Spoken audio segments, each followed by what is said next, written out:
네, 반갑습니다. 논술 전문가 김법성입니다. 논술 천재 워크북 27강 설명 8번째 문제 83쪽 문제 강의 시작하도록 하겠습니다. 앞에서도 말씀드렸듯이 어떤 텍스트가 나올 때 그 텍스트가 구체적인 텍스트냐 추상적인 텍스트냐에 따라서 여러분들이 조금 접근하는 방식을 달리 해야 되겠구나 라는 생각을 조금 하셔야 되고, 항상 설명한다 내가 개념적으로 뭘 규정할까, 그죠? 어떤 현상이나 사건이 나타나면 이런 현상과 사건은 어떤 이유 원인에서 나타났을까? 자, 앞에서도 미술이라고 하는 것이 정치 선전의 수단이 될 수 있을까? 설명하라 그랬잖아요. 수단이 될 수 있어. 왜냐하면 미술이라는 것과 언어라고 하는 것이 유사한 속성을 띠고 있어. 그럼 어떤 점에서 속성이 있는데, 그럼 하나하나 설명해 주시면 되죠. 그죠? 그래서 지난 시간에 풀었던 미술은 개념적 설명에 가까워요. 어떤 미술이라고 하는 것이 이렇게 있는데, 언어라는 것과 관련 지어서 보면 미술과 언어가 어떤 점에서 1:1 대응이 되는지를 딱 찾은 다음에 작가, 화자, 그죠? 언어, 작품, 그죠? 감상자, 청자. 그래서 감화되고 정치 선전의 어떤 수단이 되고, 이 관계들이 지금 개념적으로 1:1의 관계를 띠고 있죠. 그래서 가의 관점에서 나를 설명하라고 할 때 가에는 어떤 개념적 텍스트가 있고요. 이 개념적인 텍스트를 나에 나타난 어떤 현상, 미술이 정치 선전의 수단이 될 수 있다라는 어떤 현상이나 사건을 하나하나 꼼꼼하게 어떤 점에서 이게 되냐면 하나하나 연결시켜 주는 것, 개념과 개념을 연결시켜 주는 것, 그게 이제 개념적 설명이다 라고 볼 수 있겠습니다. 그러니까 실제로 제가 어떤 이론적인 설명을 하더라도 그 이론적인 설명이 실제 문제에서 어떤 식으로 쓰이는지를 여러분들은 자꾸 연습을 하셔야지만이 자기 것이 된다라고 볼 수 있겠습니다. 자, 오늘 문제 한번 보겠습니다. 이 문제는 건대 문제네요. 그죠? 자, 보면요. 논제부터 보도록 하겠습니다. 가의 도표가 정부의 규제 완화가 지속적 경제 성장에 도움이 된다는 주장을 뒷받침하는 자료로 충분하지 않은 이유를 설명하라. 자, 가의 도표가 요 위에 것 같아요. 정부의 규제 완화가 지속적인 경제 성장이 도움이 된다. 자, 그러면 이게 충분한 자료가 되려면 규제를 완화했더니 경제가 성장되더라. P이면 Q이다의 규조를 띠고 있네요. 그죠? 이거 혹시 여러분들 기억하실지 모르겠지만, 요즘에는 안 배우나? 수학 시간에 정권 긍정의 오류, 정권 부정의 오류, 뭐 이런 말 들어보셨어요? P이면 Q이다. 그죠? P이면 Q이다. Q가 아니다. 그래서 P도 아니다. 뭐 이런 구조를 띠고 있죠. 그죠? 하여튼 뭐 요거 이 논리학에서 종종 배우는 어떤 구조를 띠고 있습니다. 하여튼 뭐 그건 그렇다 치고, 이 주장을 논증하기 위한 자료로 위해서는 어떤 자료, 어떤 데이터가 보완이 되어야 하는지를 논하시오.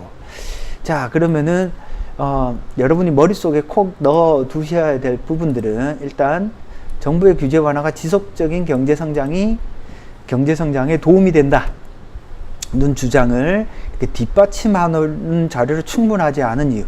그러면 정부의 규제 완화가 지속적인 경제 성장에 도움이 되지 않는 충분하지 않은 이유를 이제 찾으면 되겠네요. 자, 그럼 텍스트를 보면서 한번 이야기를 해봅시다. 시장이 항상 효율적인 자원 배분을 가져오는 것은 아니다. 독과점의 횡포, 환경오염의 피해, 공공재의 생산 부족 등이 나타날 수 있다. 사실 이제 시장 경제가 가장 강력한 힘을 가지고 있는 가장 큰 이유는 생산에 있는 게 아닙니다. 분배에 있죠. 그 어떤 시스템보다 시장 경제는 가장 효율적인 자원 분배를 하고 있습니다. 그러니까 사람들이 알아서 자신의 이익을 극대화하기 위한 과정에서 무슨 일이 일어나죠?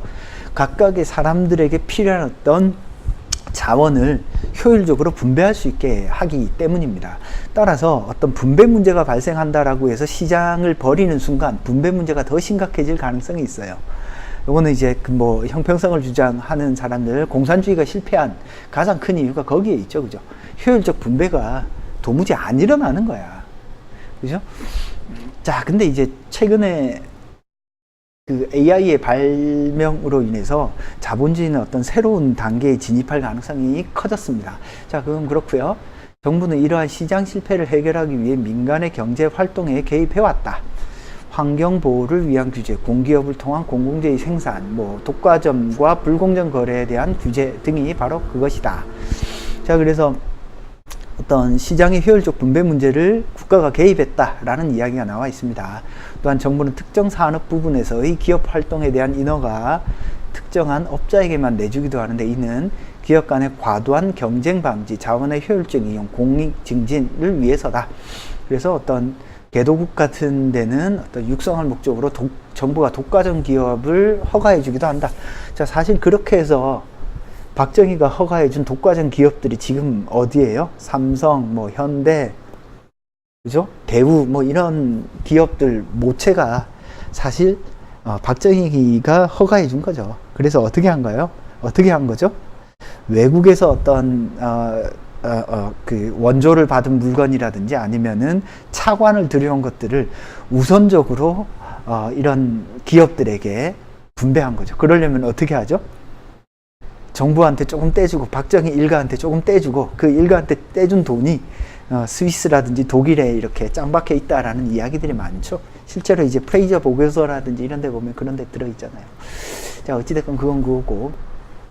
그러나 한편에서는 정부 규제가 자원 배분의 효율성이나 공익의 증진과 없다는 주장도 제기되고 있다. 정부 규제는 본래 취지와 달리 여러 가지 부작용을 초래한다. 그래서 기업의 경쟁력이 약화되고 뭔가 부정부패가 생기고. 그래서 1980년대 이후 여러 나라의 국민 생활과 기업의 활동의 자율성을 보장하기 위해 규제 완화를 지속적으로 추진하고 있다. 그래서 80년대 이후 신자유주의가 등장하죠. 그 영국에서 이 대처를 필두로 한. 워낙 영국은 이제 문제가 좀 있었죠. 하여튼 자, 그건 그렇고요. 자, 그래서 과거에는 정부가 인위적으로 개입을 해서 국가 경제를 안정시키기 위한 개입을 했었는데 오히려 이것들이 비효율성을 낳더라. 그래서 1980년대 이후 자유주의가 등장하면서 오히려 기업의 자율성을 증진시키는 것들이 늘어났더라. 그래서 도표를 보니까 유럽 11개 국가의 어떤 경제 규제와 경제 성장 간의 관계가 나타나 있습니다. 그래서 경제 규제가 많은 나라일수록 경제 성장률이 좀 낮고요. 경제 규제가 적은 나라일수록 어때요? 경제 성장률이 높네요. 그래서 아일랜드는 금융에 대한 규제를 많이 풀어서 어떤 IT 금융들이 많이 들어왔는데 어느 날 갑자기 싹 빠졌죠. 2008년도 금융위기 때 아일랜드 폭삭 망했습니다. 그렇죠? 자, 어찌됐건 이 표를 보면 그래서 규제가 많으면 많을수록 성장률이 낮고 적으면 적을수록 성장률이 높은 구조를 띠고 있습니다. 자, 문제가 물어본 건 정부의 규제 완화가 지속적 경제 성장에 도움이 된다라는 주장으로 충분하지 않은 이유. 그러면 규제가 많으면 많을수록 규제가 적으면 적을수록 그죠? 경제와의 관련성을 보면 되네요. 근데 애매한 게 있죠. 그죠? 예를 들어서 이런 나라들 어때요? 벨기에랑 독일. 벨기에랑 독일은 어떻죠? 벨기에랑 독일을 보면 규제에 많고 적음이 큰 차이는 있지만 경제 성장률은 어때요? 비슷하잖아요. 마찬가지로 이런 나라들. 포르투갈 어때요? 규제는 일정한데 성장률은 다 다르죠. 더군다나 이런 나라들 생각해 볼 수도 있습니다. 네덜란드, 독일. 그죠? 하는 김에 같은 거 할까요? 네덜란드, 독일. 어때요? 그죠? 벨기에, 포르투갈. 오히려 비례관계 뜨고 있죠. 지금 이 그래프 상으로는 사실 이렇게 중간에 몰려있는 나라들은 규제가 일정하더라도 성장률이 다를 수 있고, 그죠? 규제가 차이가 큼에도 불구하고 성장률이 어때요? 비슷할 수도 있습니다.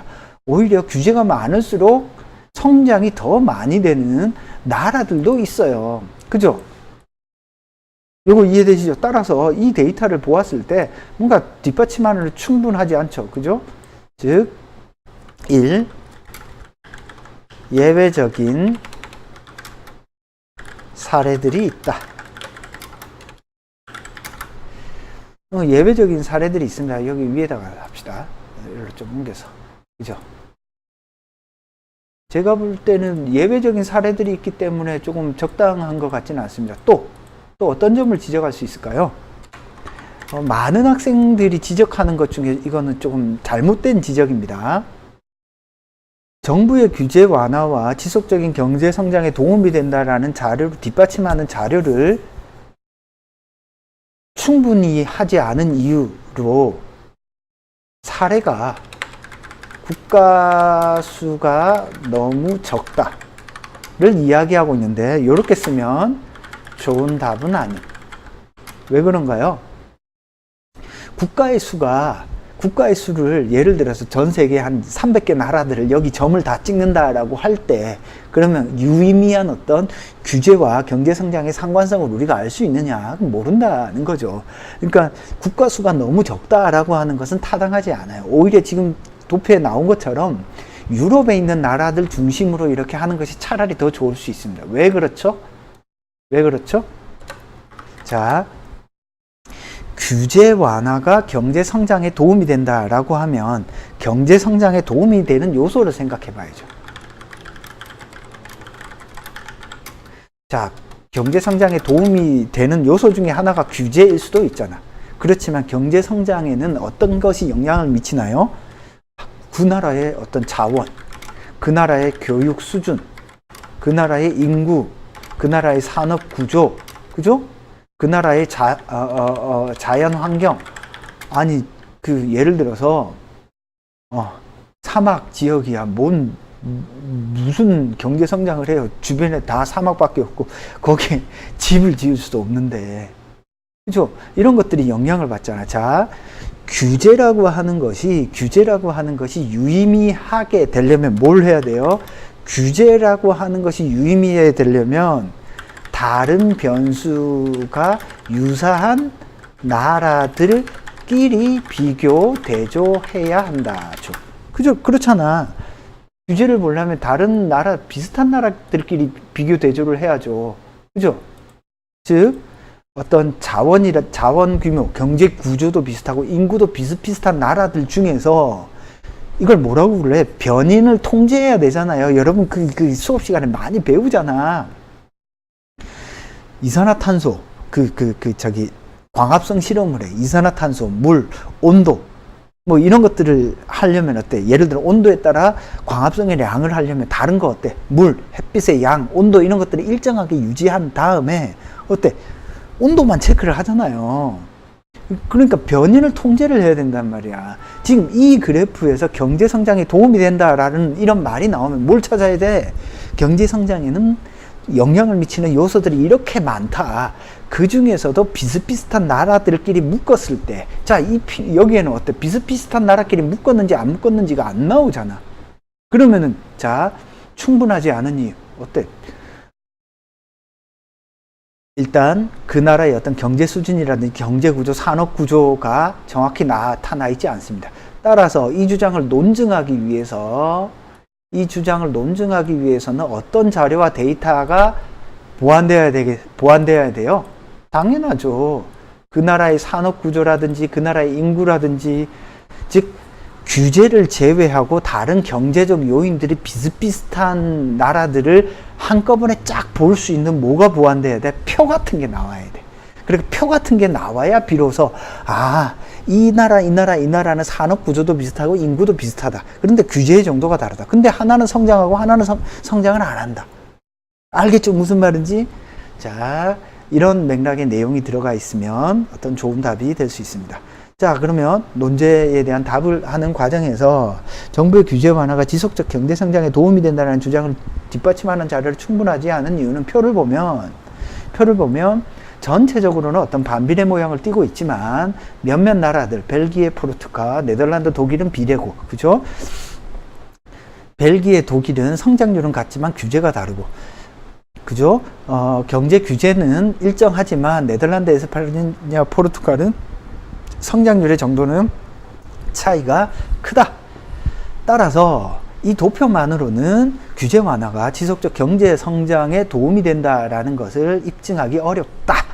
따라서 이 주장을 논증하기 위해서는 경제 성장에 영향을 미치는 다른 요소들에 대한 데이터들이 나와야 된다. 예를 들면 자원, 교육 수준, 인구, 산업 구조, 자연환경 등이 유사한 나라들을 살펴볼 수 있는 표가 제공된다면 비슷비슷한 나라들 중에서 규제의 정도가 높고 낮은 나라를 찾아서 비교해 볼 때 규제 완화가 경제 성장에 도움이 된다라는 자료를 뒷받침할 수 있을 것이다 라고 설명을 하면 되겠습니다. 대략 이런 형태의 논리적 구조를 띠면 어떤 형태로 여러분들이 글을 쓰더라도 타당한 어떤 논리가 되겠다. 자, 요거는 어떻게 보면 비판하는 문제라고도 볼 수 있어요. 자, 그래서 조금 설명을 하면 이렇게 논술에서 논하라는 이런 말이 나오면 어떻게 생각하면 되냐면, 첫째, 논하라는 말이 나올 때는 설명하시오입니다. 둘째, 논하라라고 나올 때는 비판하시오예요. 아니면 자기 견해를 쓰시. 이 두 가지 중에 하나다라고 생각을 하시면 됩니다. 그러니까 뭐 어렵게 생각하지 말고 논하시오 하면 1차적으로 글자 분량이 좀 짧을 때는 설명하시오고요. 그리고 조금 글자 분량이 길 때는 비판하거나 자기 견해까지 쓰셔도 괜찮다. 알겠죠? 무슨 말인지. 자, 설명은 대략 여기까지 하고요. 궁금한 사항은 논법.com에 질문 남겨주시고 1661-5143으로 전화 주시면 답변 드리도록 하겠습니다. 논술천재 워크북 27강 설명 8번째 문제 83쪽 문제 설명드렸습니다. 감사합니다.